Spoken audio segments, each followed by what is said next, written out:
Hi అండి. New year special plum cake మనకి ఇంట్లో ఉన్న వాటితోనే ఎలా ప్రిపేర్ చేసుకోవాలో చూపిస్తానండి. దీనికోసం ఒక ముక్కాలు కప్పు బెల్లం, అలాగే ఒక పావు కప్పు నీళ్ళు వేసుకొని బెల్లాన్ని కంప్లీట్గా కరిగించుకోవాలి. ఇప్పుడు ఇందులో మనకు నచ్చిన డ్రై ఫ్రూట్స్ వేసుకొని కలిపి పక్కన పెట్టుకోవాలి. ఇప్పుడు చెక్క, మొగ్గ, అలాగే ఇలాచి మెత్తగా పొడిదించుకోవాలి. ఇది వెనిలా ఎసెన్స్ పాలకి ఇది వేసుకుంటే మంచి ఫ్లేవర్ వస్తుందండి కేక్కి. ఇప్పుడు ఒక జల్లెడ గిన్నె తీసుకుని అందులో గోధుమ పిండి, కోకో పౌడర్, బేకింగ్ సాల్ట్, అలాగే పించ్ ఆఫ్ సాల్ట్, ఈ దంచి పెట్టుకున్నట్టు పొడి వేసుకొని చేసుకోవాలి. ఇప్పుడు ఇందులో నూనె అలాగే పాలు వేసుకొని వన్ డైరెక్షన్లో ఇలా బ్యాటర్ ఇలా వచ్చేంత వరకు కలుపుకొని పక్కన పెట్టుకోవాలి. ఈ కన్సిస్టెన్సీ వచ్చేంత వరకు.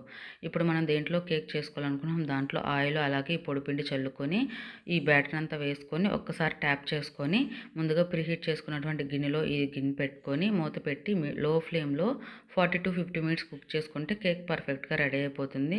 దీన్ని కంప్లీట్గా చల్లార్చుకున్న తర్వాత చాక్తో సైడ్స్ ఇట్లా అనుకొని ఒక ప్లేట్లో తీసుకుంటే కేక్ రెడీ అయిపోతుంది. వీడియో నచ్చితే ప్లీజ్ సబ్స్క్రైబ్.